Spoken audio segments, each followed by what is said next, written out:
पंजाब के सीनियर सूबाई वजीर अलीम खान नूं नैब ने ऑफशोर कंपनीज केस विच गिरफ्तार कर लिया।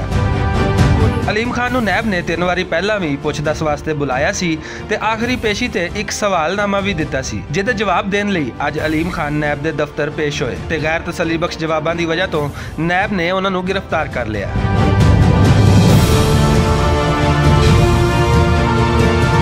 नैब अलामिया के मुताबिक आमदन तो जायद असासे बनाने के इल्जाम में अलीम खान नूं गिरफ्तार किया गया है ते कल उन्हां नूं रिमांड वास्ते एहतसाब अदालत विच पेश किया जाएगा। इस गिरफ्तारी ते हुकूमती जमात के किसी रुकन या वजीर वालों नैब ते तनकीद सामने नहीं आई, बल्कि यही आख्या जा रहा है कि कानून अपना रास्ता खुद बनाएगा।